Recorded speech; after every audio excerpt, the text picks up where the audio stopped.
Bonjour et bienvenue dans le Face à Face sur France 24. Avec moi aujourd'hui David Revaud-Dallon, qui est rédacteur en chef du service politique au journal du dimanche. Bonjour. Bonjour.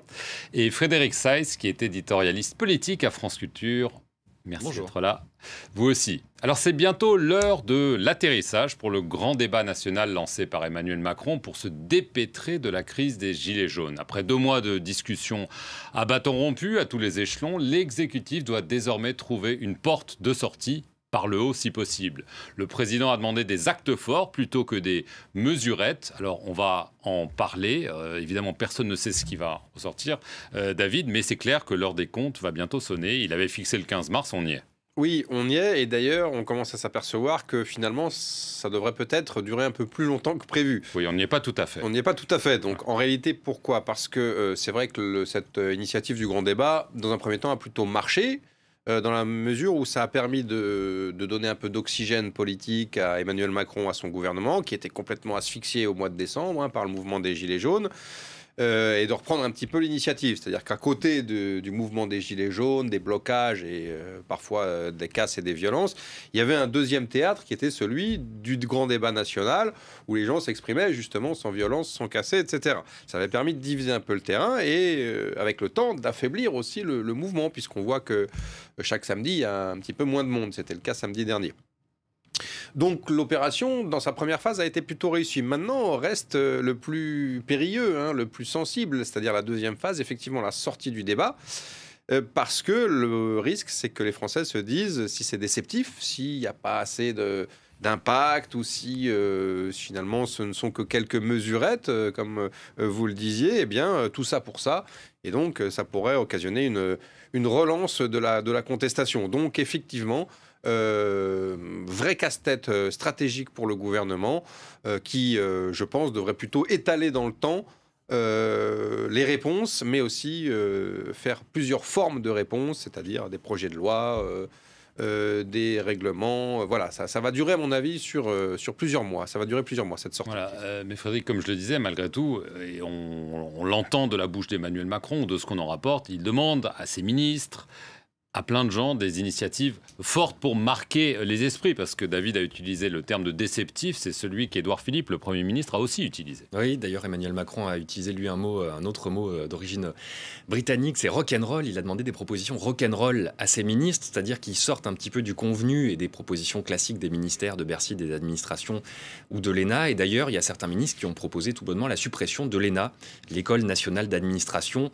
pour envoyer un signal face aux Gilets jaunes qui parlent d'élite déconnectée, de technocratie pro-européenne. Avant tout pour lui, d'ailleurs. Voilà, exactement. Et ça permettrait d'envoyer un symbole. C'est une mesure qui coûte pas cher, qui est sans doute pas très efficace, puisque si on remplace par une autre école qui enseignera les mêmes choses avec un nom différent, on est là dans la démagogie, ou pas loin en tout cas. Mais c'est ce type d'idée-là, effectivement, qu'Emmanuel Macron cherche pour marquer les esprits. Il ne faut pas que ce soit effectivement un catalogue de mesures sociales, puisqu'il y a déjà 10 milliards d'euros qui ont été dépensés lors de l'allocution d'Emmanuel Macron en décembre dernier. Les marges budgétaires sont assez faibles, puisque les 3% réglementaires européens seront dépassés. On ne peut pas aller beaucoup plus loin. Et puis, les Gilets jaunes diront sans doute tout ça pour ça, s'il n'y a pas quelques mesures très fortes qui semblent changer vraiment le cours du quinquennat et non pas seulement l'infléchir. Alors, il y a des mesures fortes, on verra si celle-là sera retenue, mais il y a aussi surtout des mesures fiscales. Alors on assiste à des propositions en veux-tu, en voilà, dans tous les sens, y compris par des ministres. Les marcheurs se sont réunis, il y a eu quelques propositions, la hausse de l'impôt sur la fortune immobilière, l'indexation des retraites sur l'inflation, parce que malgré tout, au-delà des symboles, il y a quand même toujours la question centrale du pouvoir d'achat. Oui, et les deux sont d'ailleurs très liés. D'abord, il y a ces mesures symboliques qu'évoquait Frédéric. Effectivement, il y a celle-là. Il y a aussi la fin des privilèges des anciens ministres, des anciens présidents, des choses qui peuvent être un petit peu considérées comme démagogiques, mais qui sont aussi dans l'air du temps et qui permettent d'en finir avec les privilèges. Et puis, bien sûr, la question fiscale qui était au cœur de ce mouvement, puisque je rappelle que c'est la taxe carbone, la hausse de la taxe carbone qui l'a déclenchée. Et donc, c'est vrai que depuis 2 mois, on assiste à une prolifération tous azimuts émue de propositions fiscales d'ordre divers et variés, parfois contradictoires. C'est vrai que Matignon s'est un petit peu arraché les cheveux ces dernières semaines, parce que les ministres n'ont pas cessé de proposer de nouveaux impôts. À l'instigation du président, visiblement. À l'instigation du président, sauf que, précisément, ce que Matignon aimerait éviter, c'est la débauche de propositions de nouveaux impôts, puisqu'on sait que les Français ont l'épiderme sensible ces temps-ci avec ces questions fiscales. Donc, il y a des choses, effectivement, vous citiez la hausse de l'impôt sur la fortune immobilière, qui est un impôt très symbolique. Le président a dit qu'il ne reviendrait pas sur la suppression de l'impôt sur la fortune, les fameux ISF, quelque chose qui a hérissé, crispé, et qui était un des points très importants pour les manifestants. La hausse de l'impôt sur la fortune immobilière, qui est, je le rappelle, le dispositif qui l'a remplacé, pourrait être une manière d'apaiser un petit peu la grogne sur ce point extrêmement symbolique. Mais Macron et Philippe ne sont pas sortis de l'auberge fiscale, on le voit, puisque à la fois il y a une demande et en même temps il y a un budget extrêmement contraint, extrêmement serré, qui a déjà été obéré par cette enveloppe de 10 milliards lâchée en décembre que vous évoquiez tout à l'heure. Alors pour viser un électorat plus traditionnellement de droite, ce que Emmanuel Macron s'est employé à faire par divers moyens, il y a en effet la possible indexation des retraites sur l'inflation. Alors si c'est toutes les retraites, on parle de plus de 5 milliards d'euros quand même. On a semblé dire que ce seraient les petites retraites, mais c'est aussi un geste politique qui serait symbolique, évidemment. Oui, c'est très délicat parce qu'en fait, on parle d'indexation, mais ce serait plutôt une réindexation, puisque jusqu'ici, les retraites suivaient l'inflation. Elles avaient été réduites à 0,3%, donc moins que l'inflation. Autrement dit, les retraités perdaient du pouvoir d'achat jusqu'à présent. Et c'est toute la difficulté, effectivement, de cette piste d'atterrissage dont on parle, c'est de ne pas renier les 2 premières années du quinquennat, de ne pas prendre des mesures qui disent en creux, bah oui, on a eu tort depuis le début. Ce serait le cas, là, clairement. Là, ce serait le cas. Et ce serait le cas pour ça, ce serait le cas aussi pour l'ISF, puisque depuis le début du quinquennat, l'ensemble des ministres ont fait tous les plateaux de télévision pour expliquer en quoi c'était une excellente idée de supprimer cet impôt imbécile. En général, c'est comme ça qu'il est qualifié.